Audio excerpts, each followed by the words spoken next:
You're nice. I like your.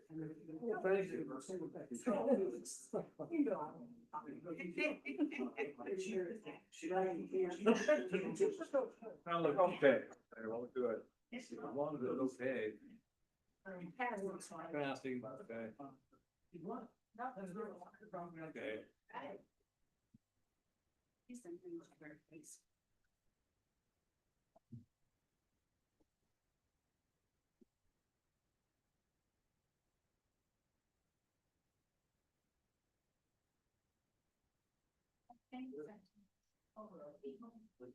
Airplane mode on.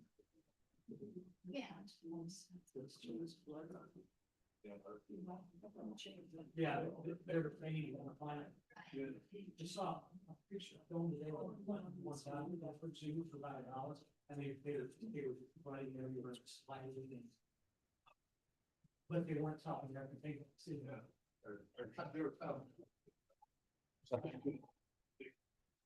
No. All right, Miss Baker, I'm going to bring us into open session in 3, 2, 1.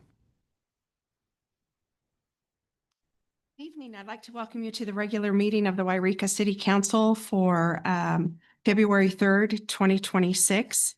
And will our Mayor Pro Tem, Mr. Clare, lead us in the Pledge of Allegiance?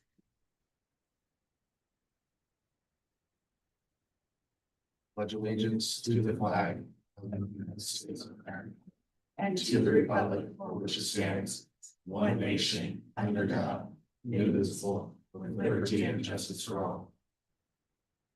Thank you.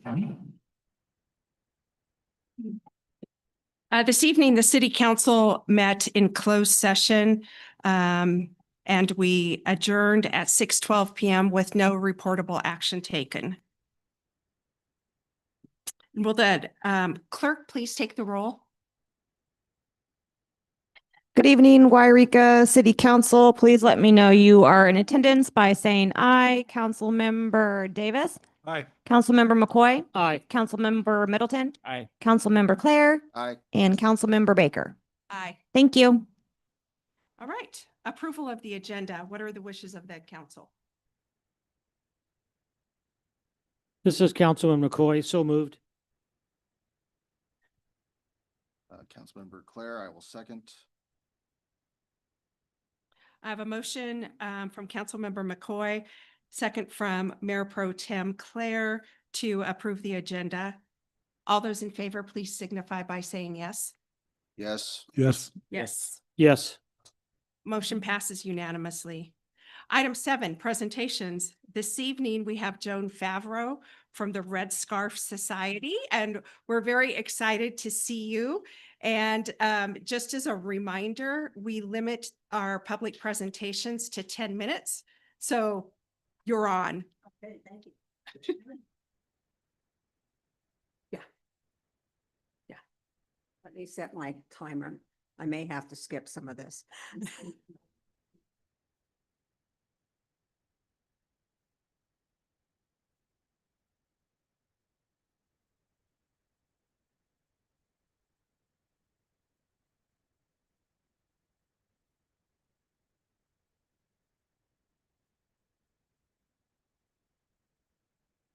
Good evening, Council. I'm Joan Favreau, President of the Red Scarf Society for the Performing Arts. And you've probably heard some of this before, but I'm going to tell you again. Some of you have anyway. Just a brief history of the theater, slide number 1 or 2. We've been going for 22 years. This is a brief history of the theater. In early December of 1975, the lowest bid for the theater was received, and it exceeded the federal grant by $33,000. Nothing more could be cut. If the theater was to be built, this had to be raised in the community. Jim Ekman called Audrey Tyler with this dilemma. Audrey and her helpers got busy, and within a week had pledges of $35,000, and all of them came through. The Guild was formed to help with performances. Soon after, Bob Marshall was selected to manage the theater and bring productions to Wairika. He served from 1977 to 1993, and he had great performances. The Guild disbanded in 1990. Birth of the Red Scarf Society, number 2. My husband and I became acquainted with a young pianist from Poland, Jacek Mazinski. He came to play for music by the mountain in Grass Valley. He needed a piano to practice on while he was vacationing at Lake Tahoe. At that time, my husband was on the Lake Tahoe Music Festival board, and the Mural Quartet were staying with us. One of the quartet members heard Jacek and said, "You're not going to let him go back to Poland and rot." So they asked Jacek what he wanted to do, and he wanted to attend Juilliard in New York City. Danny, a violinist with the Bureau and a Juilliard graduate, picked up the phone and called the head piano instructor at Juilliard and arranged for Jacek to have an audition, and the rest is history.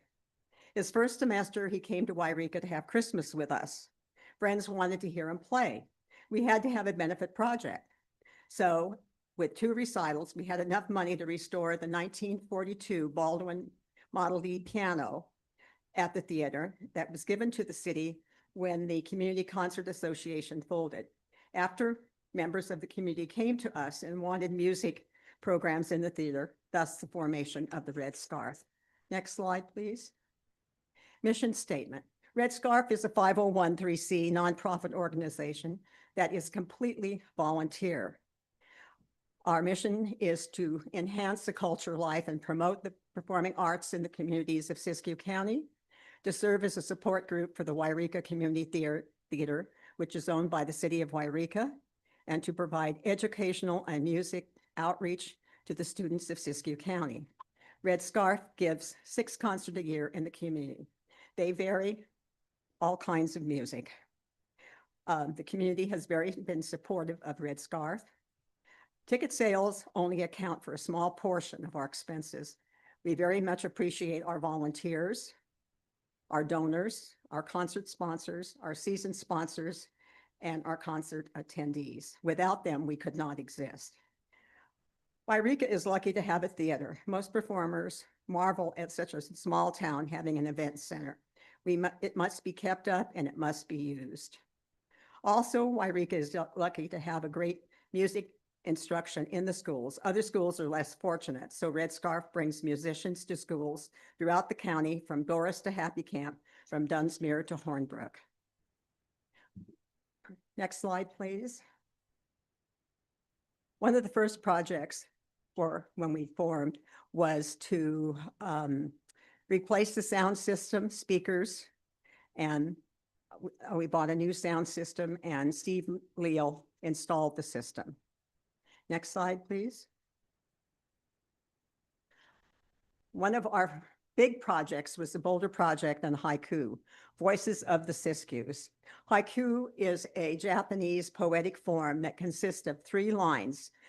The first line with 5 syllables, the next line with 7 syllables, and the last line, the third line, with 5 syllables. Red Scarf received 2 grants from the Community Foundation of the North State. It was the James Irvine Foundation gave them money for arts in the community, and we received one of the grants, and we launched a haiku contest. There was 940 poems that were submitted, and we had judges, and we picked out 10 that were etched on the rocks. Ralph Sterrett etched the poems that line the rocks to the theater. The other grant was to do the landscaping. Shay and Montague gave us the rocks. The city hauled them into the theater, and we Ernie Rosardo did the landscaping and planting. Next slide, please. Oh, there's more of the landscaping. Next slide, please. Siding project at the theater. The siding was falling off. It needed painting. It was just a mess. You can see Judy there with the 2 men that worked on the project. And Charlie Gillingham, a volunteer, worked up a proposal for the project. This started in 2012, finished in 2015. Red Scarf, with grants and community support, raised over $102,000 for residing and painting the theater. Next slide, please. This is more siding and the city of Wairika did give us a plaque. Thank you. Next slide, please. Other projects, Wairika or Red Scarf Society wrote and was given an award for a grant from Community Foundation of the North State for acoustic baffles. These are baffles that are behind choirs and they project the sound out in front. We purchased Shure microphones for the theater. Richard Rangels, a retired art instructor, helped Red Scarf create a collage with posters of past performances. Red Scarf paid for the supplies. The collage is nicely framed, line the walls of the lobby and the hallway. We have 9 frames, and I think we have more to be done. Also, we bought some letters for the building. They were placed on the main beam that went across, and that beam has really chipped with paint. So I think the letters are still down at the yard. Hopefully they can find them and they can place them. It says Wairika Community Theater. One of our last endeavors for Red Scarf, we wrote a grant for the roof and gave it to the city. The grant was awarded and the city received $100,000 from the Norris Foundation, plus Red Scarf put in $5,000, and this went to replace the roof. Work days at the theater. Next slide, please. Oh, this was one more project. We purchased new furniture for the lobby. We took the lobby furniture and put it back in the green room. The green room furniture was deplorable, so I think that went to the dump, and they got the furniture from the lobby. Next slide, please. Work day at the theater. We used to have work days, but most of us have gotten older and we can no longer get down on our knees. But there is one person that stands out for her gardening at the theater. Jerry Kramer, will you stand up, please? Jerry sold her home and it had a large garden and moved into an apartment. She missed gardening. In her free time, besides her volunteering, you will find Jerry up at the theater and the center, trimming, weeding, and picking up trash. Outreach in the schools. Next slide, please. This was, the first slide was out at Little Shasta with Take 3, and the second slide was Adam Swanson, a ragtime pianist at Jackson Street School. Next slide, please. Our performances for the year 2026. We have a website, redscarfsociety.net. If there's any changes, it will be on our website. Our Facebook page, Red Scarf Society for the Performing Arts. You can see us on Facebook. Our first performance is March 14th. James Gardner, tribute to Johnny Cash. This will be at the Wairika Community Theater, Saturday, March 14th at 7 p.m. Next slide, please. May 2nd, Eagles Tribute Band, Life in the Fast Lane. This is the band from Reno. It's considered America's most authentic Eagle tribute band. This group has been performing since 1993, so it's an old group. But some of their for some of their songs are Hotel California, Desperado, Take It Easy, and it is thought to be one of the most authentic Eagle tribute bands. Next slide, please. Siskiyou County Golden Fair, June 14th, free concert on the mall. Cliff Munson picks out the entertainer, Western type tribute band, and members of the Red Scarf give out book packs with books to children 1 to 4 years old, provided by First 5 Children and Families. I have just a couple more to go. October 3rd, Backtrack Vocals. This is an energetic a cappella group from New York City. They do wonderful outreaches in their schools. They will do 2 outreaches and 1 concert, and they make all the sounds from their voices. Next slide, please. October 24th is the 50th anniversary of the Wairika Community Theater. Wow. Secret Handshake Band. This is a 13 to 14 piece band from Mount Shasta area. Scott Durbin, trumpeter and keyboard, is a big draw. Unfortunately, he may not be able to be there.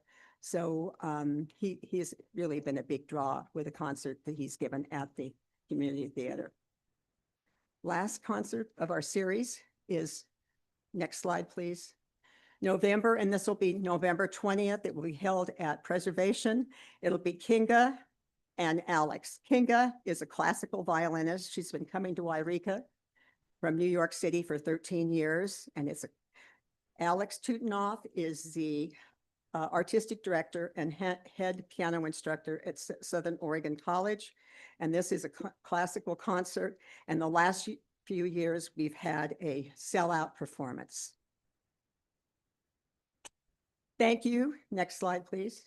Thank you. We invite you to attend our concerts. Red Scarf Society is excited to return to the Wairika Community Theater.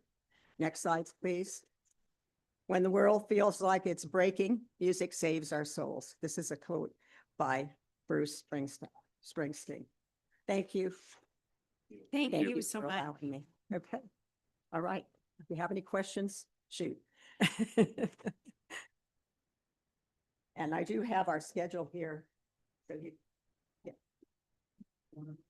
Oh, sure. You're having the Eagles cover band is going to be at Rain Rock. Is that because it seats more? no, it's about the same. The, Did we- theater could not provide what they need as far as light and sound. Where Okay, Rain Rock has a sound consultant up there that they use. okay. Thank you for letting us know We're that. we're still trying to arrange that. We're pretty sure we're going to be at Rain Rock. Okay, We're still in the negotiating process. Okay. thank you. We'd love to use the theater, but We that's don't have the accommodations for for the extra sound. sound and light. Yeah. Okay, no, I appreciate it. It's good to know. Something for us to work Yep, towards. theater is kind of, we feel, our home. And for years, we've had concerts there for our 22 years. And it's been great that other venues have opened up for us in the last 6 years. So we were able to continue Yes, after COVID. and we Thank you. appreciate you coming back. So Thank you. Thank you so much. I do have 3 members here tonight. Sal Jarrett, Judy, our vice president, and of course, Jerry, who seems to volunteer often at the theater. Oh, and my husband, Thomas. Don't seem to forget him. For those of us that don't know, Val Jared is the one that started basically and fostered and grew Concerts in the Park. So now that we're working with, who we work with now, Concerts in the Park. Discover Siskiyou. Discover System, thank you. So Val's the one that started that, fostered it, and got it to where it was. You got it so popular.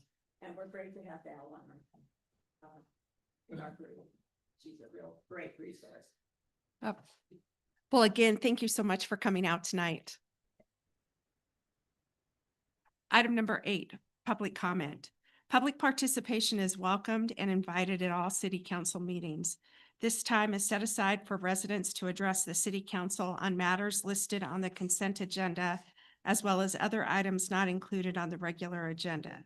If your comments concern an item noted on the regular agenda, please address the council when that item is open for public comment. The city requests that persons addressing the city council refrain from making personal, slanderous, profane, or disruptive remarks. Please speak into the microphone from the podium. The podium electronically adjusts up and down to accommodate the speaker. Please address the council as a whole. Please state your name for the record prior to providing your comments, and please limit your comments to 5 minutes. Do we have any public comment this evening?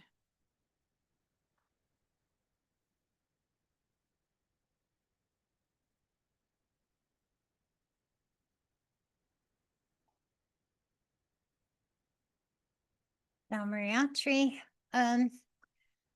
I would really like you guys to put the dog license back on the agenda to speak about what we're doing with all of the money that's collected for dogs. Because, you know, I pay $172 a year this year. Next year, I'll be $5 a dog more. And, you know, we don't have we don't have an animal control officer. I'd like to know why. We have enough money to pay for one for certain. And when this whole issue was brought up, Miss Aldridge came up and said that 80% of the dogs were licensed. I'm wondering how much the percentage is now. because I know of 3 households that do not have their dog's license at all. One household has 4 dogs. So, it's so expensive now that we can't even afford to license our dogs. I would like this to be brought back and seriously looked at, for real this time, not just a guess and by golly, because we don't really know what it should be. The county does $10, and I know they have a very good, you can afford $10 even if you're homeless. Here though, yeah, wow. I really need this to be brought back, please.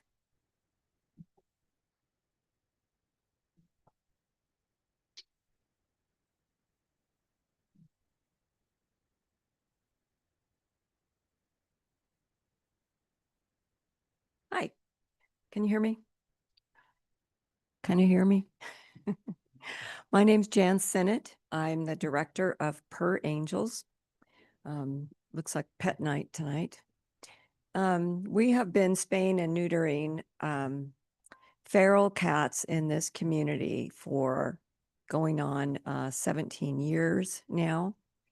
And a few years ago, right in COVID 2020, we were able, with some funds that one of our volunteers donated to us and we put away for the rainy day, we were able to buy Dr. Cook's Veterinary Hospital over on Oberlin Road.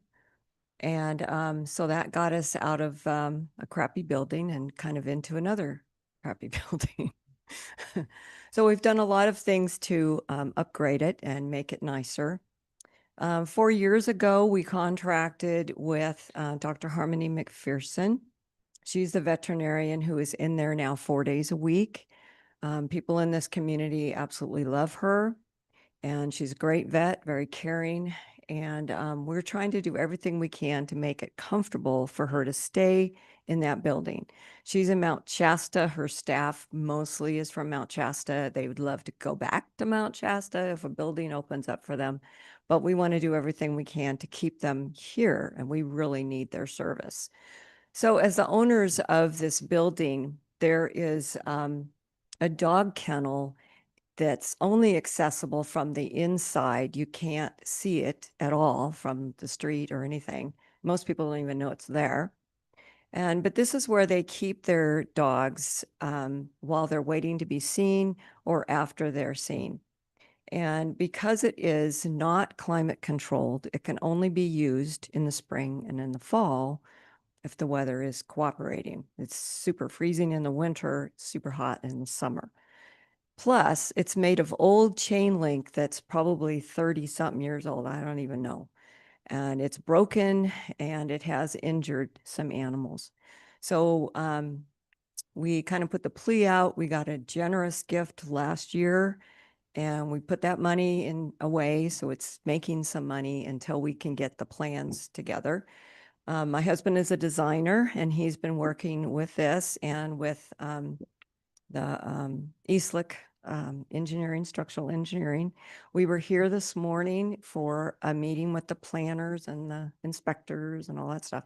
And they suggested I come here and just tell you what we're doing in the future. If all the money comes together and our bids aren't too high, we're going to be able to redo this area with a new roof and lighting and climate control. And we've got local contractors to do this and to do the heating, air conditioning and stuff so that we can use this part of the building the entire year instead of almost none.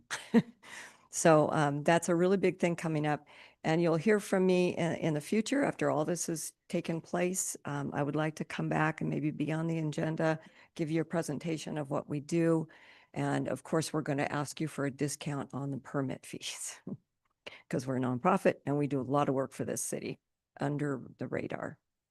Okay, any question? Oh, I did want to mention just another thing in passing.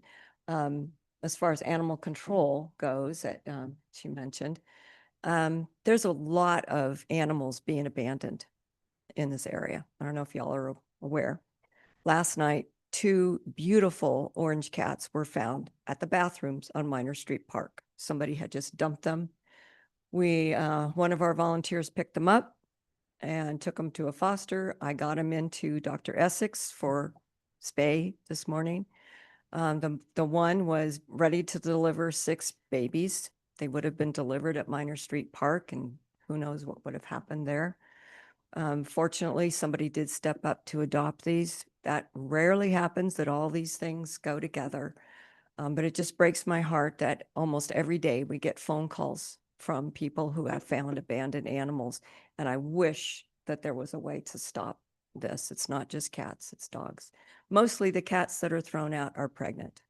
And this is how our colonies begin. So we're really trying our best to take care of all of that here.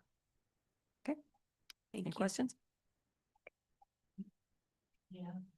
Jan, how much what do you think, what's your high and low on the entire project that you need to do as far as money goes? Oh, gosh, well, it's a bunch of numbers were thrown out today, which I hope they're not correct. We, right now with the structural engineer and the designer, and some other things are close to $10,000 at this point. I don't know what the permit is going to be. We're going to wait now. We had to have this meeting and now we're waiting for the general contractor to give us a bid on that. And then of course there's lumber cost and roofing cost and yeah, so we'll have it all together, but I'll have all those numbers for you. Thanks.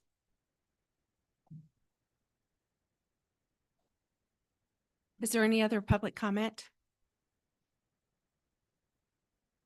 I'll move on to item 9, which is the consent agenda. All matters listed under the consent agenda are considered routine and non-controversial and will be enacted by one motion unless any member of the council wishes to remove an item for discussion. What are the wishes of the council? And the city council, the city of Arlington. Councilmember Claire, I will second. I have a motion by Councilmember Middleton, second by Mayor Pro Tem Claire to approve the consent agenda as presented. All those in favor, please signify by saying yes. Yes. Yes. Yes. Motion passes unanimously. Item 10, public hearing. I'll read the public hearing protocol at this time. Number 1, the mayor will describe the purpose of the public hearing. 2, city staff will provide the staff report. 3, city staff will respond to questions from the city council. 4, the mayor will open the public hearing. 5, public wanting to comment will come to the podium, provide the city clerk with their name and provide their comments.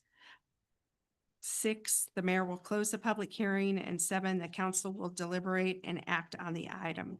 And this evening, we have our assistant city manager here to discuss the Community Development Block Grant CDBG application. Thank you very much, Council. Good evening. So the City of Wairika is preparing an application for the 2025 Community Development Block Grant Programs, also known as CDBG for short. And part of that application is putting together public meetings to solicit ideas for projects for this funding from the general public, as well as holding public hearings. As you'll remember, you did hold a public meeting and public hearing last year to discuss adding a subsistence program to this CDBG application. So that is one of the projects that is currently on the list of projects for this application submission. One of the things that we have prioritized as city staff and why we're redoing the public outreach is that we are going to request the city council amend the project resolution to add the fire hall project as a potential construction project. So again, the projects are not set yet. So city council may amend those projects tonight on the resolution that's been provided to you as part of the staff report. So that is open to you at the end of this, and we do request that you approve a list of projects tonight so that we may prepare the applications, which are open now and due at the beginning of April of this year. So going back through it, the Community Development Block Grant Program can fund a number of different programs. So it can do everything from planning, public services, public infrastructure. And so the subsistence program, for example, is a public service program. And so that has a maximum allowable amount of $300,000 that we can request through this funding. Total project requests have to be at 3.6 million. And so the project construction is allowed to go up to 3.3 million for the fire hall project. So just to clarify for members of the public who may be asking, why did we do a tax measure if we're going to go for grant funding? So right now we're planning to put together what's called a capital stack, which is a series of different funding mechanisms to pay for the construction, really the demolition of the existing structures at the Shop Smart property, which we have purchased, and do construction of the fire hall. We're looking at approximately $35 million for that project. So 3.3 million is not a lot of 35 million, but what we're looking at doing is putting together a series of funding mechanisms that would go towards construction. So looking at funding to do the demolition through different avenues like the Department of Toxic Substance Control, through the EPA, there might be some opportunities there, the Environmental Protection Agency. And so we're looking at funding different aspects of the project. We're also looking at funding the project as a whole from many different means. So we're also preparing an application for a USDA rural development loan or potential grant if they're able to give us a grant through that program. So it's the United States Department of Agriculture. I'm trying to get better at my acronyms for people who are not used to it. And so this would be part of that capital stack. And so we're proposing to go for the full $3.3 million for construction for the fire hall project. That being said, we do request that you open the public hearing tonight to solicit ideas from the general public. We did have a public meeting last Tuesday, and I believe the Tuesday before as well, at the Community Resource Center to solicit ideas.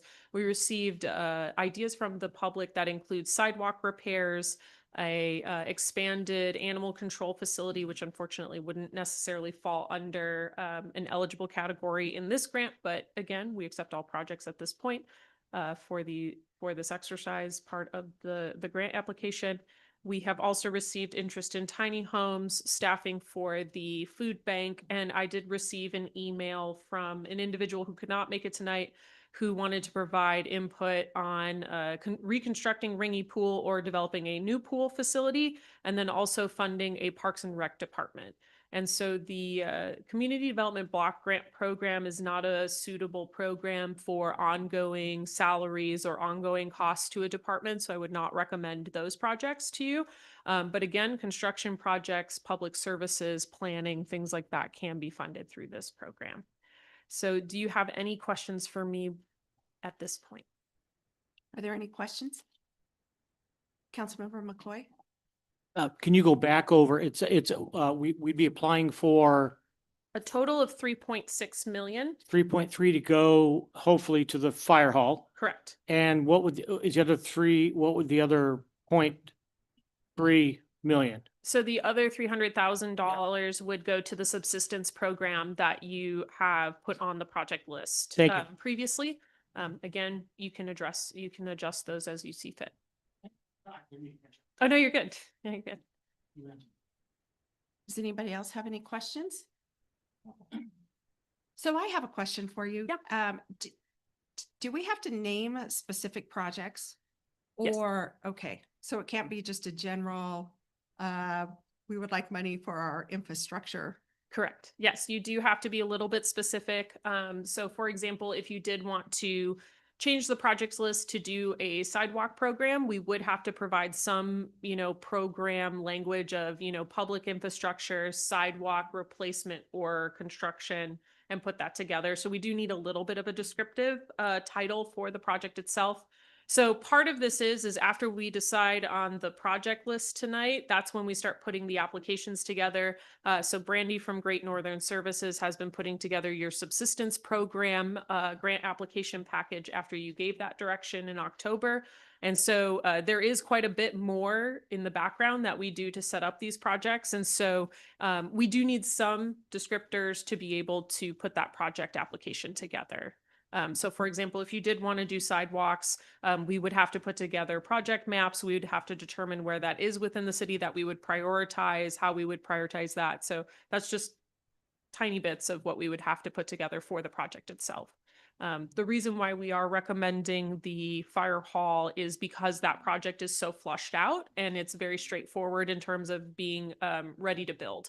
So we do have the building permit applications in, we have all of the engineering plans complete. So it's a very easy project to plug and play into the grant application at this time. But again, it's up to the council if you'd like to change it. And is there a stronger possibility of getting the grant if we have more projects listed? No. Oh, No, okay. not necessarily, no. It is a competitive grant. So this is typically with the Community Development Block Grant Program, it's called over the counter or OTC, which is essentially you have to have your application ready to go the minute it opens and you're hitting refresh constantly. This year, they decided not to do that.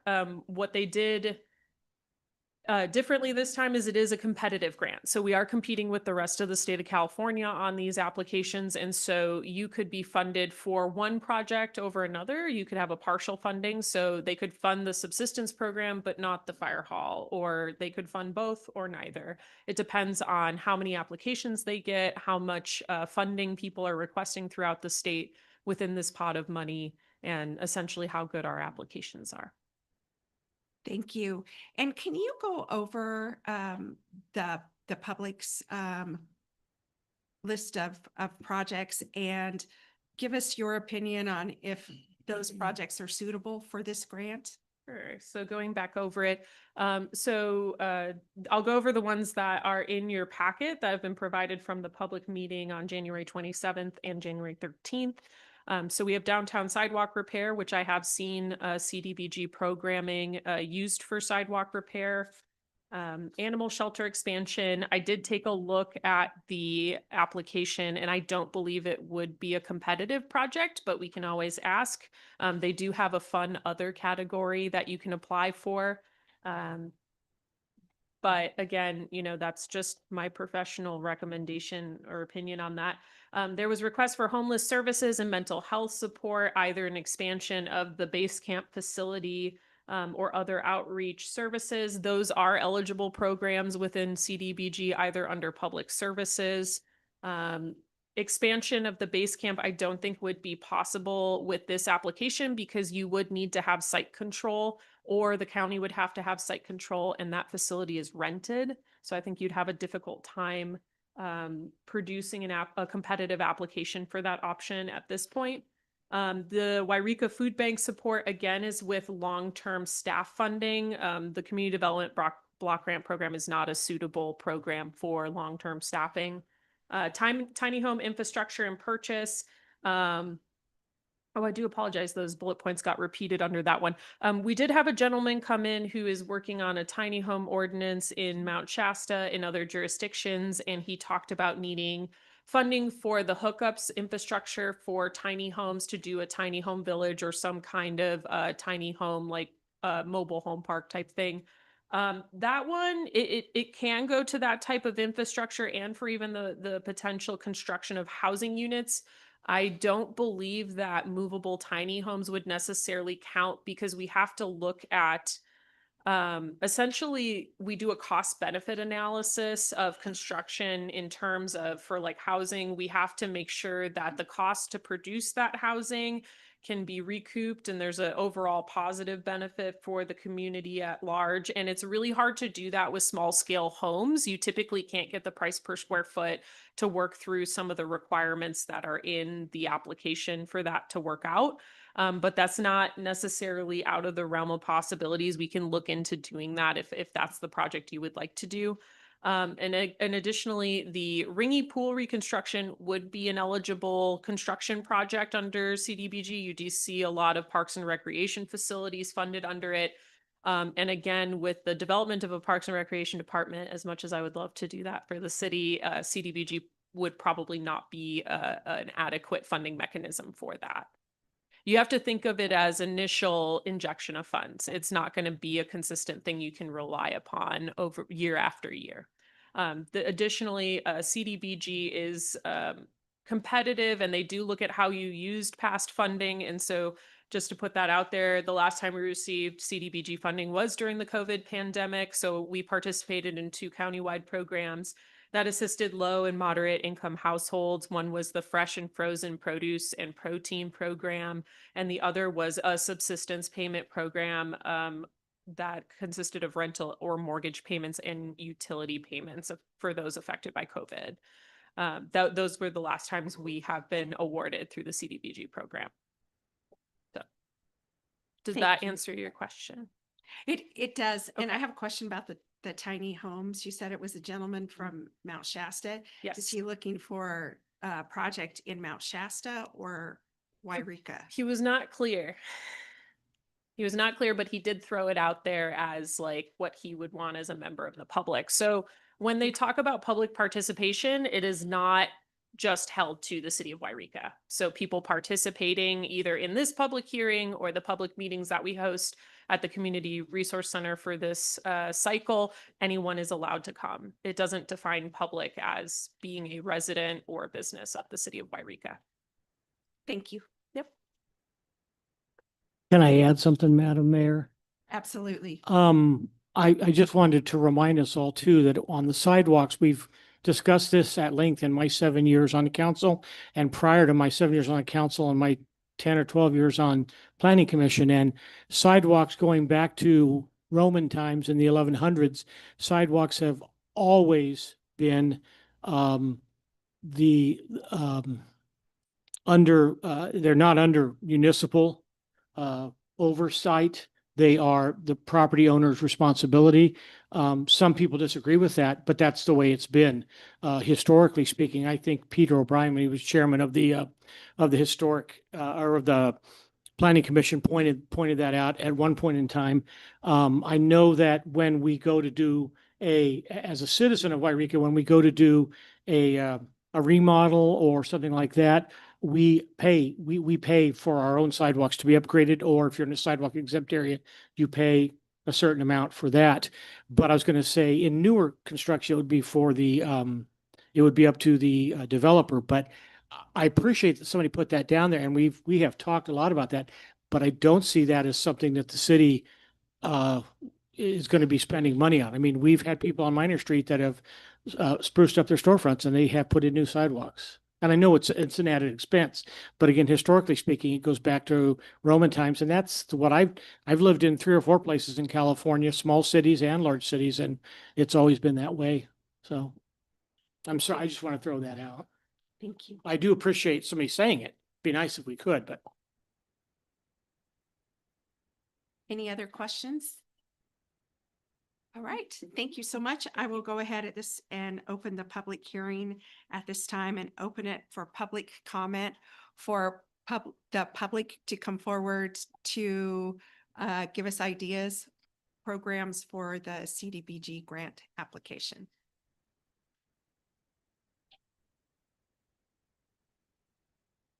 There's no public comment, so I'll go ahead and close the public hearing at this time and bring it back to City Council for deliberation and action on this item.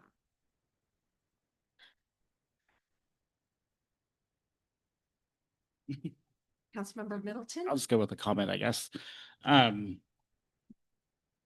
I guess I know you said the animal shelter. I don't necessarily know if I know it gets crowded at times, but they do a good job of getting the dogs adopted, but at least at minimal, I'd like to see some money, if we could get it out of the grant, go towards some repairs, because I know there's some daylight that goes through the walls, that water goes through into the kennel area. So at best, I would like to see at least some funds get applied to get it repaired, at least to make it yeah, yes, to our ACO. So that's what I definitely would like to see, because it's something that's been on my mind, and that's been brought to our attention, myself and the mayors, that it's starting to be inadequate and it's starting to really deteriorate. So that's one thing I would like to hopefully see that we could all get on board with. Not, like I said, not an expensive expansion, but it's money to go in and do the necessary repairs. Thank you. Thank you. Any other comments?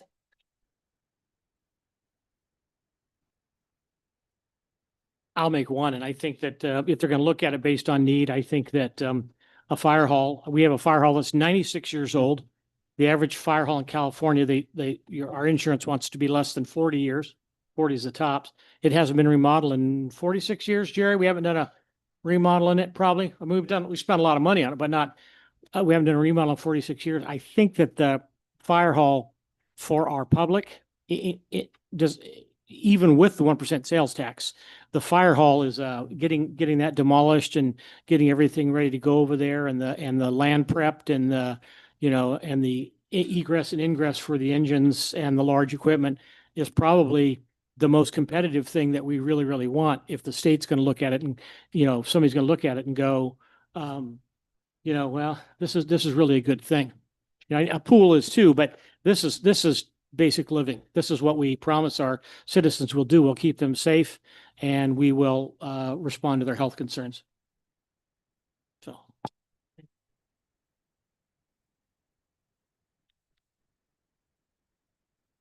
Okay.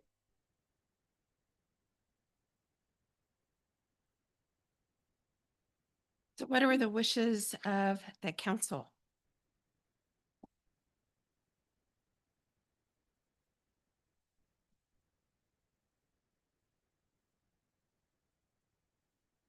You okay if I go, or you want to go?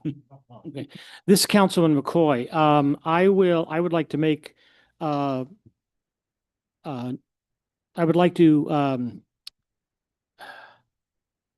hang on. I'm sorry. I'm blowing it here, I think. Let me see.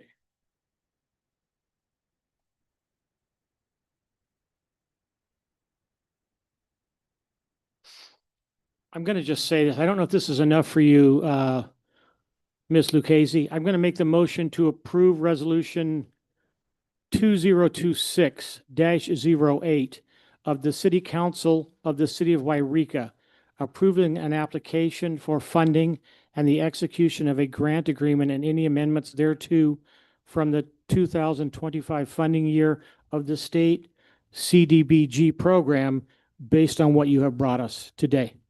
Is that sufficient? I'll second that.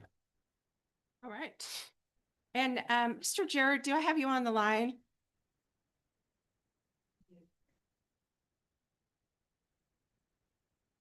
Andrew?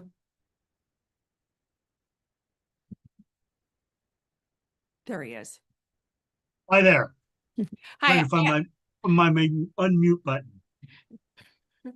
So we have a motion and a second to approve this application, this resolution as presented. I would like to make an alternative motion, and I just want to make sure that I am following protocol. Is now the appropriate time to make that? It is, It is? yes. And your motion would be taken first. Okay, thank you. So at this time, I would like to make a subsequent motion to approve Resolution 2026-08 of the City Council of the City of Wairika, approving an application for funding and the execution of a grant agreement and any amendments thereto from the 2025 funding year of the state CDBG program to include a project to improve our animal shelter, the city's animal shelter. Madam Mayor, may I ask a question of the attorney? Yes. Mr. Jared, in past meetings, when we have had a first and a second on a motion, you have told us at that point in time, we move forward with the vote. We cannot submit a second motion. Is there a reason why during this meeting, I'm just for parliamentary reasons, is there a reason why we're allowing a second motion now? No, I disagree with you. I don't know what you're recalling or talking about. This is proper Robert's rules. When there is a motion on the table, it's appropriate to then have a substitute motion. And then after that, with the number two motion on the table, that substitute motion, a third motion could come up. Rosensburg rules then says after three motions, you're getting beyond what this would allow, and you take the third motion first, then you take the second motion if the third fails, and then you take the first motion if the second and the third had failed. Okay, That well, is the well, proper way. yeah, well, sir, I'm going to disagree with you because this has come up before. Specifically, it came up during the election when we elected officers, and this came up, and you ruled in a different way. So I just want to make sure that we're just not. I'm not questioning what the mayor has said. What I'm questioning is the procedure that we're doing it in, and I'm going to disagree with you, sir, because you've shut us down before. So I don't know why it seems to be, seems to be okay now, but it wasn't okay, say 6 months ago, And you can talk about Rosenberg, you can talk about Roberts, whatever you want. We operate under Rosenberg. But I'm going to disagree with you there, sir. So I think you're playing fast and loose with your authority as our city attorney. Madam Mayor, it's up to you. I just give advice. This isn't my making a determination. This is what Rosenberg says, is that you take them in that reverse order. You take them in the reverse order presented. And so now, to answer your question, now is the appropriate time. I don't know what Mr. McCoy is referring to. His recollection and mine differ. That's not the first time. Okay, thank you so much. I'm just going to clear everything up by withdrawing my motion. I apologize. Madam Mayor, may I? Yes.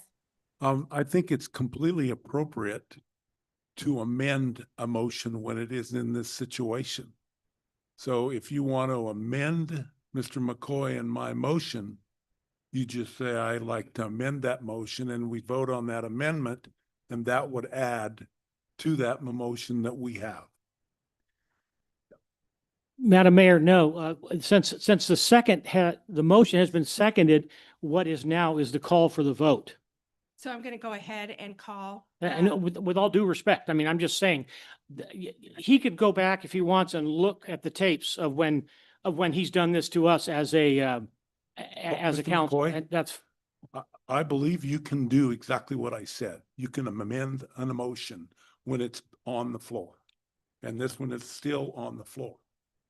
So if she wants to amend it, that's fine. If she wants to withdraw it, that's also fine. well, it's been seconded, so wouldn't we be looking at a vote? Or because we don't typically amend motions, I'm asking. Add the amendment, and then you go back and vote on Okay. the whole thing. Okay, so I want to be clear here with the mayor, with the rest of my fellow councilmen, with the city manager, and with our attorney. Anytime that we have a second on a motion on this floor, any of us on council can go in and amend that motion. Correct? Is that what I'm hearing? I'm sorry, I couldn't hear what Mr. Drake just said. He wants to hear what you said. He wants to hear what you said. I'm sorry, I didn't hear him. He wants to hear what you said. Oh, I'm sorry. So what I'm going to do at this time. Drake, he asked. I don't know what he didn't hear. What you just said. I said that you can. After amend a Mr. motion. McCoy said something, then Mr. Drake, you said something. I mentioned to Mr. McCoy, I believe that you can amend a motion 2 times. That's correct. I mean, to set the record straight here, let's be very clear. You have a motion. I make a motion to do X, Y, Z. At that point, someone can second it. At that point, you don't have to immediately vote. Then it is appropriate for someone to say, I make an alternative motion. I would like to amend that motion. I would like to make a friendly amendment. Friendly amendment really isn't a thing, but it's polite. Those three things are perfectly legitimate things to do when there is a second right before a vote is to happen. That's the basic thing. Whatever I've said before on this that has been that is being repeated by Mr. McCoy now, I don't know what the circumstances that he's referring to are, but I'm telling you now, this is the way parliamentary procedure works. And Madam Mayor. otherwise, you could very easily, to go with what Mr. McCoy is saying, you could very easily shut out all amendments by saying, I make a motion to do X, Y, Z, and someone ahead of time could have said, and I second. And you have no opportunity then to amend the motion. It is perfectly legitimate in parliamentary procedure under Rosenberg's rules to amend motions. It is perfectly legitimate to offer alternate motions. Where it gets dicey is when it obviates the need for the first one. But what's being done here is an amendment. And what has been proposed by the mayor is saying to do XYZ plus something else. That is an amendment. And it'd be appropriate to take her motion and ask if there's a second. She's now withdrawn that. So now we're back to the first. Someone else at this point could offer an amendment to the first motion. Madam Mayor, I'm fine with your amendment, but let's explain this again. You just said that if somebody puts the motion out and then somebody else seconds it, as Drake did, then we're done. That's what you No, just I said. did not say that. No. Do you want us to run this back? Do you want us to run this back so you can see it, sir? Because I'm going to I did beg not to say differ that. with you. And this is not the first time you said that. That is not what I said. Then you tell me what you said. Like I said before, you have a first, you have a second. It would be appropriate at that point for someone to offer an amendment to that motion. Gentlemen, And that what was going done. to ask that this conversation be ended right now. And we have a motion and a second on the floor. You can and I'm ask, going but to- I want a clarification. We need a clarification for our attorney. And let's get that clarification after the meeting. Thank you. So we have a motion on the floor. You're telling me that and we sec- can't talk. I can't talk. Wait a minute. Wait. No. You're telling me that I can't talk to our attorney on behalf of the council right now? You're shutting me down? Yes, I am. Oh, wonderful. Thank you. Because I don't think you officially withdrew, did you? No, we have a motion on the floor from Mr. McCoy, a second by Councilmember Davis to approve Resolution 2026-08 of the City Council of the City of Wairika, approving an application for funding and the execution of a grant agreement and any amendments thereto from the 2025 funding year of the state CDBG program. Will the clerk please take a roll call vote? All those in favor of approving resolution 2026-08, please signify by saying aye. Councilmember Davis. Aye. Councilmember McCoy. I've been shut down. I'll vote no. Councilmember Middleton. No, because I would like to see us go back and do the amendment. I'm sorry. So I think that got out of hand.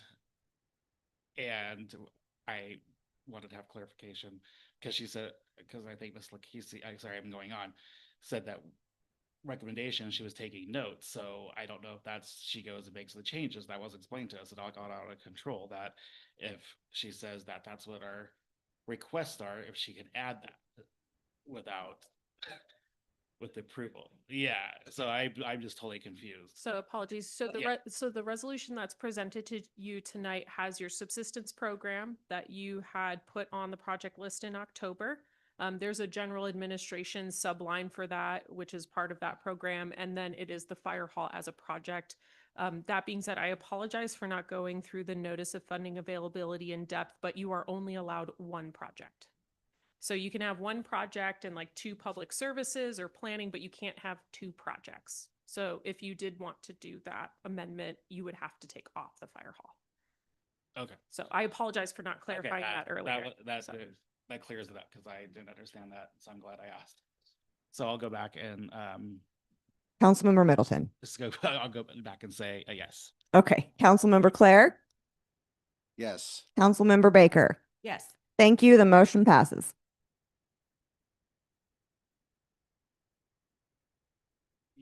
understand that either. At the end, during our state.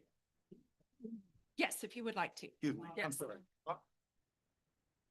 Okay, so we're moving on to item number 11, city business, which is our planning manager, which is the 2026 Planning Commission work plan.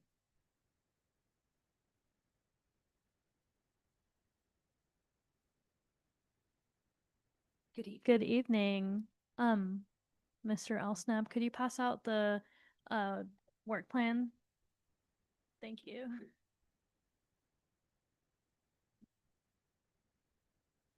Thank you.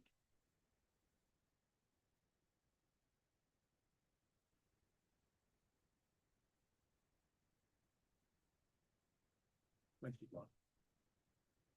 I'm just gonna test this little remote. Okay, it's not working. So Cindy, I'm just gonna say next slide.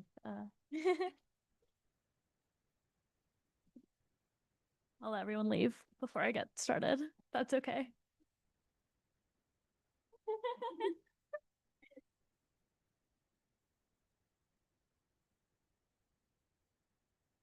All right, so for any members of the public who aren't aware, the Planning Commission has been inactive since last fall. And so tonight I'm going over the Planning Commission work plan to get it retooled and active again.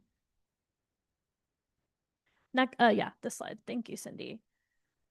So there's a lot on this slide. I've broken it down into smaller pieces, but this is just a general overview of the year schedule for the plan to get the Planning Commission retooled. We've broken it into 4 quarters, and the first one being January to March, April to June, the second being April to June, and so on. Next slide, please, Cindy. Actually, sorry, can you go back? I'll just go over the general year-long timeline for you. So we tried to keep it in a quarterly format. However, you can see that some of the activities kind of blend in between quarters, and that's just kind of the nature of the work plan. So it'll just kind of swim through the quarters, but this is a general one-year timeline of these activities. And next, I'll go into more detail about the quarterly activities. Next slide, please, Cindy. So quarter one is that January through March 2026 quarter that we're in right now.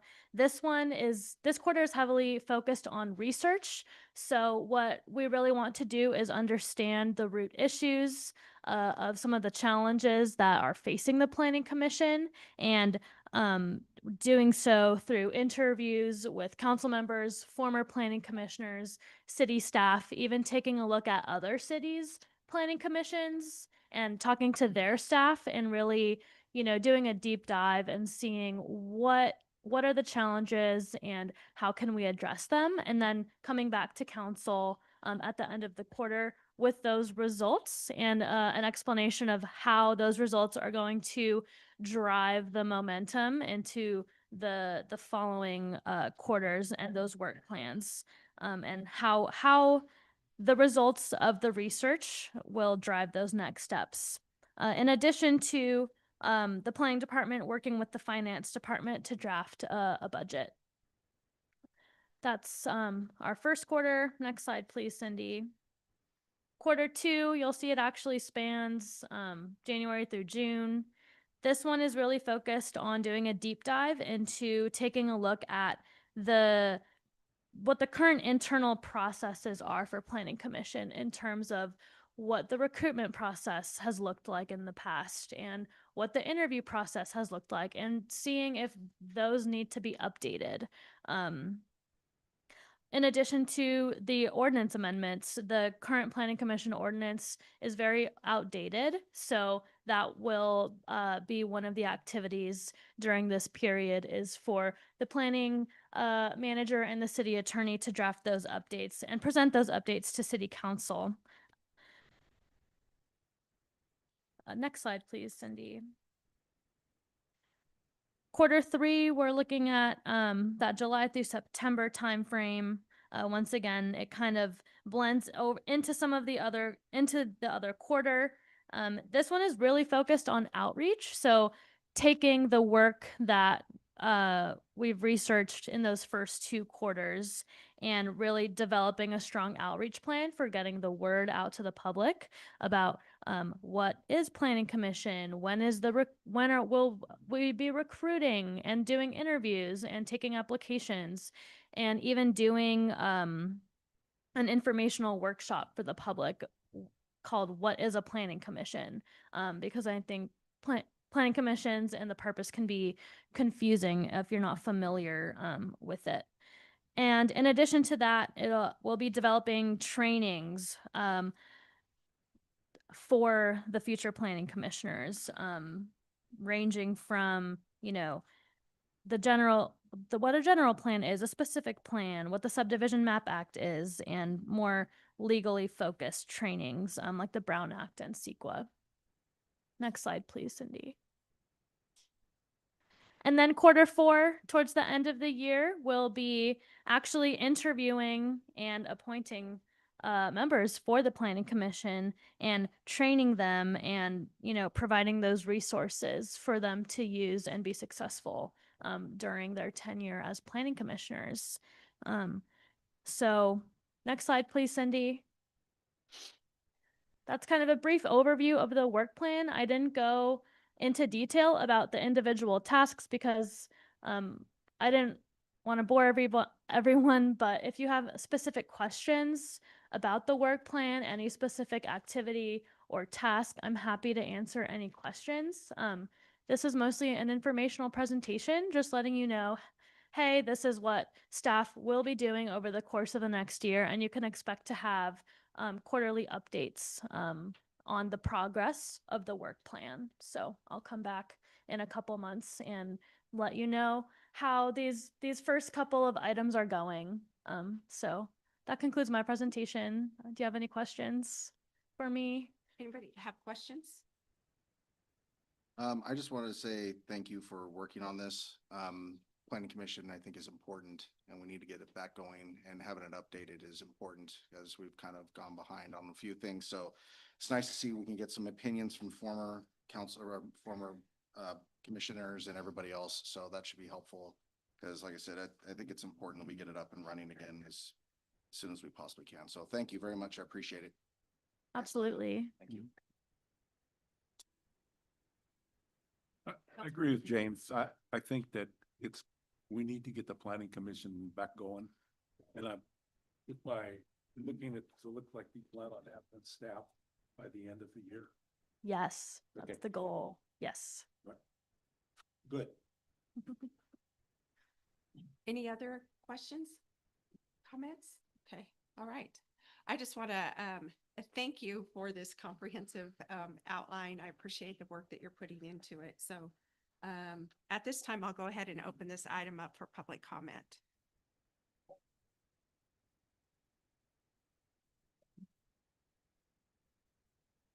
As there is no public comment, I will, this is an information item only. There's no action required. So thank you so much for coming in tonight and presenting this. Thank you. All right. Item 11F, City Manager Staff Reports. Good evening, Council. John Elsnab, Interim City Manager. Couple updates for the night. City Manager search is kicked off. We're currently working on brochure development and building that candidate and position profile.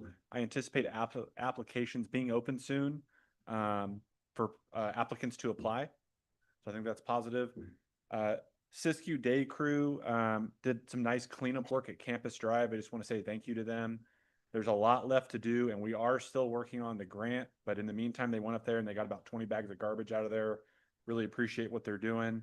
And they have the training to do that type of work, so that's great. And then there's also been some good work at Greenhorn Park, as I'm sure you've seen some of the smoke. And honestly, I think it's some of the best fire prevention work that's been done in a long time around the city. Fire Hall, working on the financing package. I think over about the next month to 2 months, we'll have a pretty good idea on the financing package. It's not just a one-stop shop for financing. You have CDBG, you have federal fundings, you have USDA, you have Padilla's office, you have tax credits. So financing is doing a great job of putting that together, working with Cameron Weast and some of our other resources.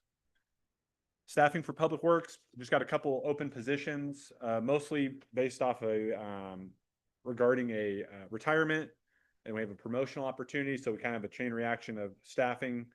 And then police department, I do want to let the council know, staffing hit for getting lateral officers has been difficult. So at some point in the next meeting or two, I plan to bring back some incentives for the council to consider working with Chief Gilman to help attract more lateral officers, as well as academy graduates, which we do have 2 sponsored academy cadets right now going through the COS Police Academy. But we do need to bring on some more folks, and YPD is doing a great job, and they're putting in a lot of extra time for the community. With that said, that's all I have for tonight. And if there's any questions, thank you. Thank you. Lisa.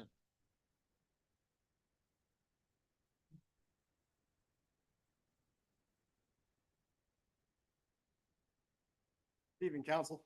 Good evening, Chief Gilman. Chief Gilman with YPD. So I came in with my stats for you. Didn't have them last week, so we had a computer issue. I couldn't even get logged in or last meeting. So anyways, for the month of January, even though we're very short staffed, we didn't have any slowdown in calls, which normally January is a slow month for us, but we had 1,590 calls for service. 846 were self-initiated by the officers, which is very impressive to me. It's almost half or around half. Of those, we had 13 felony cases and 28 misdemeanor cases. There was a total of 129 police reports taken that they investigate. We had 45 misdemeanor arrests and 21 felony arrests with 35 citations issued. I want to do something I haven't done before, but I thought it would be important because in December, I ran 586 hours of overtime, I believe, on my department. The guys were getting tired. So I thought it'd be nice to call out a few of them. So for the month of January, I had Officer Bertolucci, Officer El Sasser, and Officer Foster, who did amazing with their stats. They did incredible.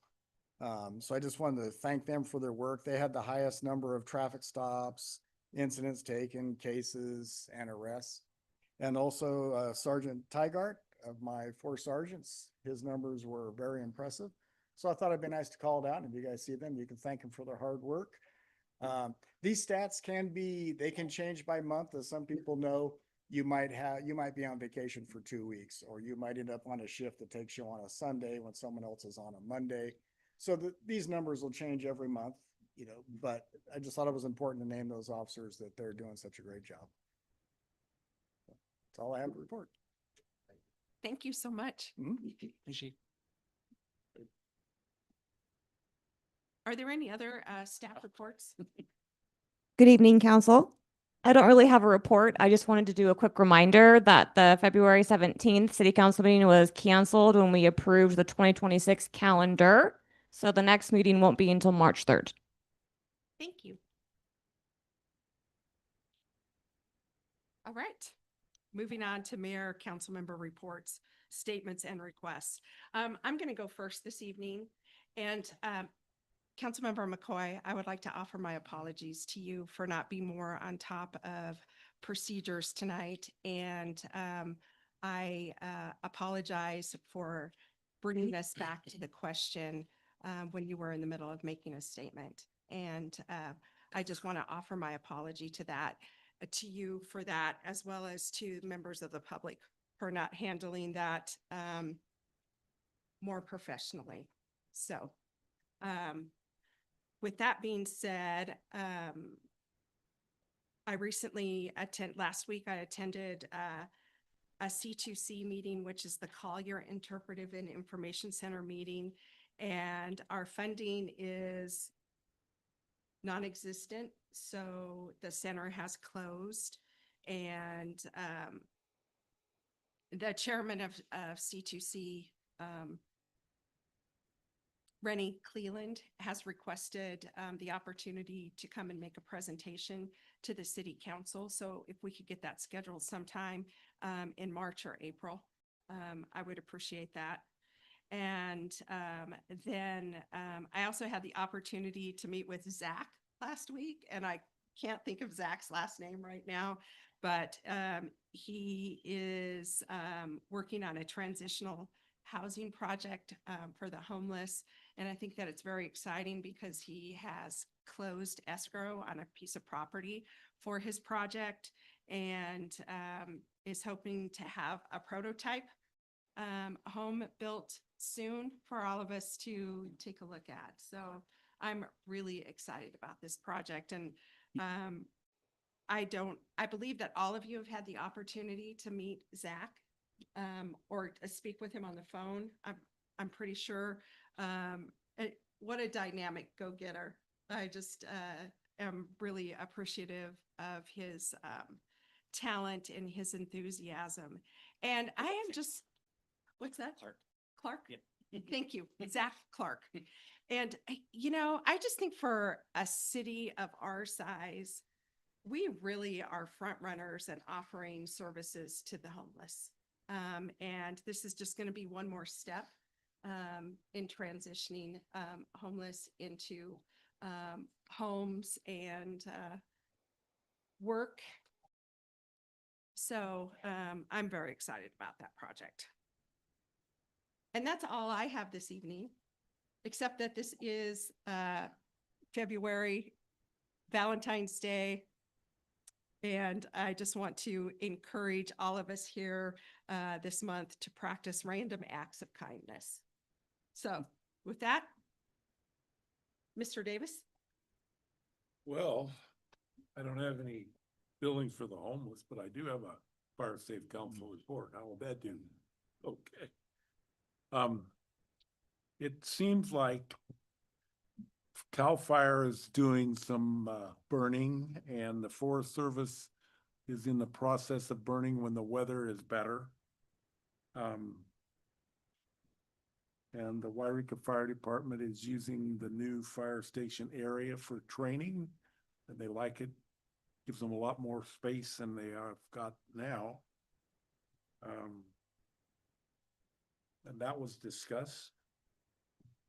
And the one thing that is kind of coming to a head is the Outson Road project, which is cleaning up and making the area around towards my area and the town safer with fire breaks and mastication. And so it looks kind of sparse right now, but you know how it goes. They'll put more stuff in and it'll start greening up and look nice again. But it's just not old brush all jammed up there. Down towards across the street from Rayleigh's, they really have done a great job in there. So that's pretty much what I have to say. Thank you. You bet. Councilmember McCoy? Yeah, and I accept your apology, and I will apologize to you. I supported what you had put out there. I'm glad we're going to be able to talk before we leave this meeting hall with our attorney, because I think we get more muddy water than we do clear water from the current attorney. And I don't think we've looked at the contract that we have with when's the last time we looked at the contract, Mr. City Manager, with this attorney? I think it was probably in the first year that Jason was here. I would have to look, Mr. McCoy. Yeah, so I'd like to see that. I'd like to also see, I'd ask Miss Aldrich for figures on what we're paying out for attorney's fees to one single attorney, and I'd like to see that for our next meeting. And I don't mean, I mean for the time that he's been on board, what we're paying out fiscally. Because again, when we left our past attorney, one of the reasons we left was because we were in the couple $100,000 range annually. As I recall, Councilman Middleton. Mhm. Yeah. and we wanted to save money. And I'm not sure we're being served right now. I haven't seen our attorney here at a meeting in, gosh, maybe since November. And I thought we had asked our attorney to be here either the first or the last meeting of every month. So if we don't have a meeting, he can't be here. I understand that. So I was supportive of what you were saying. I am going to say that I'm not supportive of a person who tells us one thing and then tells us another thing, and that's what I feel we're getting from our attorney. And I'm directing this to the council, not to the attorney. So I'm not accusing anybody of anything. I'm just saying this is my perception of what I have seen, and I'll have to go back and look at tapes because I even tonight as he spoke, what I got was one of us makes the motion, the other makes the motion, and then it goes on to vote. And that's not what he was telling us, but that's what I heard the next time he explained it. So, but I would like to all of us to talk with the attorney tonight, including you, sir, here before we leave. I know we can't do it unless we stay in open session. I want to thank Ryan Horvath, Reverend Ryan Horvath. We had a nice meeting. Not while you were, last week. And Ryan's with Teen Challenge is going to be working with our community. He's feeling called, and his group is feeling called they work with the homeless a lot, but they're feeling called to work with the community, and they want to work with us on some small projects, but they're projects that our public works can't get to, and they benefit everybody that lives in Wairika. They're projects at Liberty Arts Park, they're projects at Minor Street Park, they're projects at the Native American Park, they're projects at Lower Greenhorn Park, and on Minor Street with the benches. And I want to thank the mayor for working with Mr. Elsnab and myself on this. But I look forward to working with, Ryan's, he's a driver. So, I mean, I said, I'm just there to support you. And he goes, that's great. So, but we had a nice, about hour and a half meeting and chatted about his expectations. And I chatted about what our expectations were. And I've also reminded you, Mr. Elsnab, and I reminded him that he's a volunteer. So we are just happy to have him helping with us with his crews, and his crews are all certified, believe it or not. So I think that Teen Challenge is going to be nice to work with those guys. I don't know there are any gals now. There are about 8 of them, but our days to work will be Tuesday, and it will be from 10 to 2 or 10 to 4.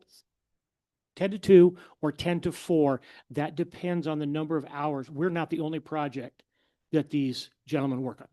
They work on other projects. They put in 40 hours a week solid on work. So so just be aware. And if you see him out there with Pastor Ryan, stop and let him know and thank him for it. But we're going to start at Liberty Arts Plaza and then move down Minor and that kind of thing, I think, so every Tuesday starting February 10th. Thank you very much, Madam Mayor. Middleton.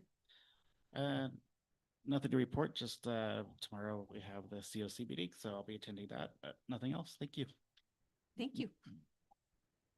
I wanted to say thank you, YPD. You guys are working hard. I know you guys are thin, so keep it up. Try to get some people in there for you, hopefully.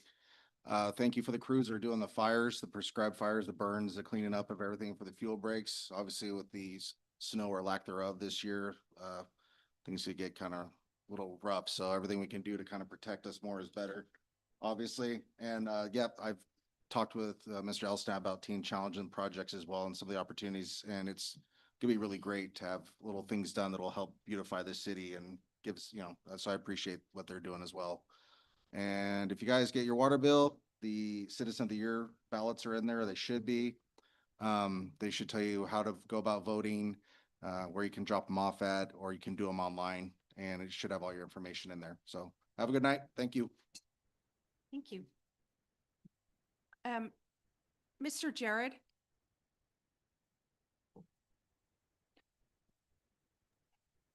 Yes. Councilmember McCoy wanted some clarification on the statements on the procedures would like to do that this evening. Is that appropriate? Yeah, we can talk about that. I'm looking at Rosenberg's rules, page 3 and page 4. And what I have said, and what I want to get clear is Rosenberg's says you can put things, you have a motion, you can have a substitute motion, which is what I was hearing, and then you can have a substitute to the substitute. And when that happens, you take them in that reverse order. The third motion goes first, then the second motion goes, if the third motion fails, and then the first motion that originally started off the whole thing would happen last. That's the basic way to do it. We can get bogged down to all kinds of other technicalities. And like I said before, I don't know what Mr. McCoy is referring to. There was some reference made to the election or something like that.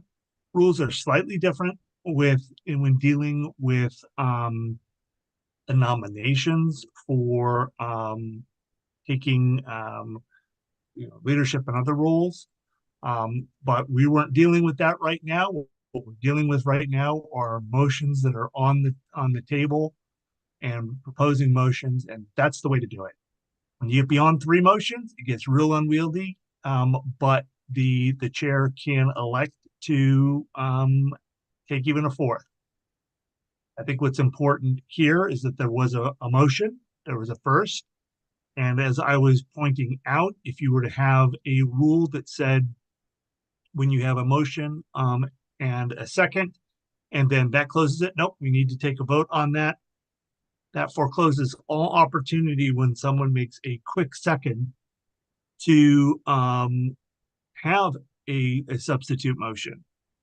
Because 2 people working together could then close all opportunity for an additional motion. Given that rules also say when a motion is had, you can't go back and you then have finality on a motion, that could really foreclose any type of action on substitute motion. So the common and proper procedure is have a first. If someone wants to offer an alternative motion, that first motion dies for lack of a second. So you have a first, you have a motion, you have a first, you have a second, you have an alternate motion, you have a first on that, a second on that, you have a third motion. That third motion dies for lack of a second. What do? You take the second motion, then you go to the third motion if the second motion fails. That's my my read of Rosenberg's. You all can read what it says. And again, this is starting on page 3, going on to page 4 of Rosenberg's Rules of Order. So we can have a first, a second, and a third motion. In other words, I can make a motion, he can second it, she can third it. Is that what you're saying to me? No, you're completely misunderstanding Well, things. you're as clear as mud, sir. You're really, I'm sorry, I have people in the audience that are shaking their heads. We're trying to understand what you're saying, but we can't. And you're talking about how nominating for an election is different and that there's other things going on. We can focus on this one right now, and then we can talk about how we've done it in the past. But yeah, if you could clear it up, that would be wonderful. Yeah, you're misunderstanding when we're talking about. Don't speak in lawyer speak too, please. We're all just plain folk here. We don't have juris doctors. We're not PhDs or juris doctors. Okay.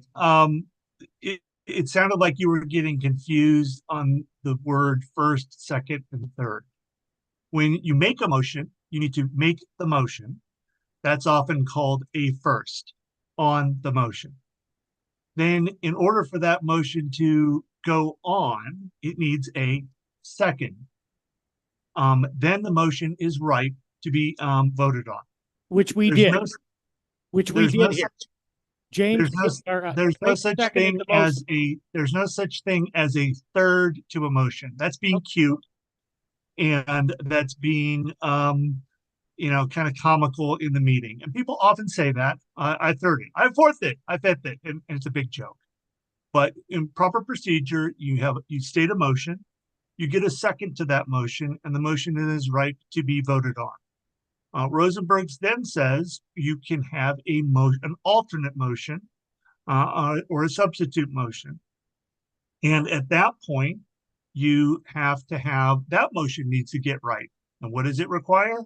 A second as well. At that point, that motion is right to be voted on. And at that point also, you can have an alternate motion on that second motion. Now, I've used the word second there twice in two different ways, following two different words. But you have an initial motion, a subsequent motion. Both of those require a second, right? Then we have another motion that could come up after the first one, the second one. Now we have the third one. So I've used the word first, second, and third, just like I used before. Are you clear that we can have 1, 2, 3 motions on the table? Yes, I'm clear that you can have 1, 2, 3 motions on the table. Perfect. Each one of those requires a second. We're good on that? Yes. And Okay. each run is ripe to be voted on as soon as you do a second. Perfect. Not as soon as. It's ripe to be voted on when the first one happens and it gets a second. It's right. Wait a minute. I offer an alternative motion. And I second that alternative motion, says another council member. Okay. Whoa.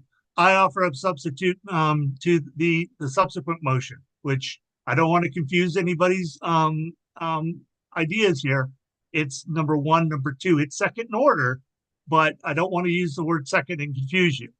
So first initial motion, subsequent motion, the following motion. We'll call them that in order. Huey, Dewey, and Louie. We get to Louie here and we vote on Louie and it's got a second associated with it and it fails. What do? We go to the Huey, we go to the Dewey motion and it had a second and now it's right to be voted on and we vote on that one. It too fails. Then we go to the initial one and we vote on Huey. It fails. What do? We open it up. Someone wanted to do a fourth one, but remember Rosenberg says cap it at 3. Let's stick with just 3 at a time. And so we go back and we do it's again right on open for any motion on the matter. And this can go on. And I remember a time in our those chambers where that type of thing went on for 7 rounds, right? And there are times where you end up with having multiple motions on an item over and over and over again. We were talking about tonight was a situation where there was an initial motion. Someone wanted to do, the mayor wanted to do a second motion that would be a substitute to the first one, because voting on this one made the first one obsolete. It was adding to it, making it the first one, correcting it. And so it was appropriate for the first one to be right and for someone else to say, I offer a substitute here. That one got a second. Then it was withdrawn. And we can get real sticklers for rules here and get real bogged down in parliamentary procedure of, well, it actually needs to be voted on, all that kind of stuff. If you guys want to do that, we can spend all kinds of time and money on making these meetings go longer on that. It was very clear that wasn't going to go. Then also with Ms. Lucchese's clarification on what the rules are associated with that program, it was very clear then that the subsequent motion would have meant, per the rules, you would have bumped one of your other projects off. Actually, it would have been unclear. So she was proper to come up and explain on that. And that caused that motion to be, fully withdrawn and go away. And you went with your original motion. So I hope this clears it up. Was there anything that was confusing about the words first, second, or third? Well, let's go back to the question I asked. I don't need to talk about Juliana or anybody. Let's go back to the question I asked. I'm asking about once it has been seconded, once the first motion has been seconded, you're saying that then it's ripe, but it's really not ripe for a vote because somebody else can make a motion, a second motion, and then somebody else can second that motion, right? Correct? Just a yes or no. Very simple answer. I'm sorry, I didn't fully understand what you were saying. Okay. you're telling us as a group that a person can make a motion for, I'm going to just stick with this, what we're talking about here, what came up at the CDBG. A person can make a motion and somebody can second that motion. And then you said at that point in time, it's ripe.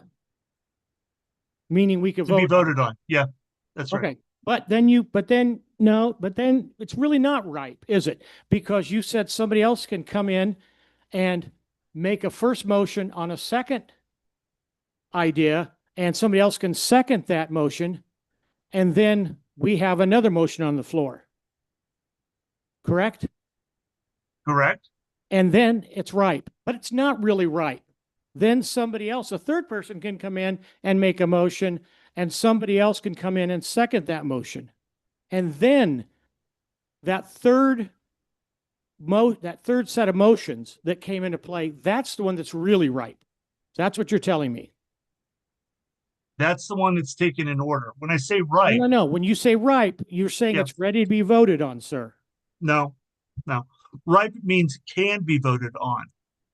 It's not that it must be voted on because it's ripe and it must, you either need to act on it or do something else. What you can't do is have a motion and then vote on the motion. You have a motion, you have a second, then it's ripe for next steps. Next steps, either you vote on it or wait a minute, let's hold the phone. Let's have a substitute motion here. And it's that next motion. Okay, well, if you voted, because again, if you had someone make a motion and someone immediately second it, like I move that I move that we approve a staff recommendation. Second, for that to happen, someone goes, wait a minute, I've been aced out of my right as a council member to tell you a better idea here. I'm proposing that we have staff that we have the move staff recommendation, but we do something a little different. Because at that point, it's then, you have the ability to offer substitute motions. And it just logically, it doesn't follow that you immediately upon a second, you must take a vote on that motion.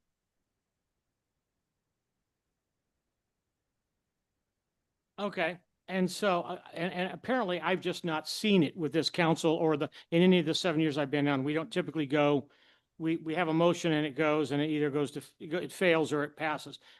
And that's on me. That's on me. So, and I understand. So I want to go back though to times before, and I would have to look, and I will get with John and I'll go online at home and look at some of these. But there have been times when we have tried to, I want to say we've wanted to amend and we've been told we can't. Can you, you've told us that before. You've told us that before as a council. No, you can't do that here. What would be the reasoning for that outside of if we're voting for candidates? You said we can't use it in an election. Because I don't know what you're talking about. Okay. And that's fine because I've gotten mixed messages from you since you came on as our attorney, and I appreciate your job's not an easy one. Yeah. You've been confused at a number of things I've said. Yeah. What's that? I said you've been confused at a number of things I've said. Yeah. Yeah, I've confused, and you've confused. You're easy to confuse people with. You definitely are, and you definitely can be. You can be as combative as I am. I know I'm combative, and you can be too, sir. So, but I don't make $350 or $500 an hour like you do. I don't charge every 7 minutes. So I don't think you're able to explain this to me. So perhaps I will reach out to somebody else in your office and have them explain it to me. And because you can't seem to explain the whole thing. I'm asking some follow-up questions and you can't seem to explain them. So I thank you very much for your time. Again, I understand your follow-up question is why did I say something different in the past? And I don't agree with the premise that I did say something different in the past. If I did, point me out to it and then I can analyze it. Mr. Jared, I'm going to go ahead and end this explanation, this discussion, and I'm going to adjourn the meeting.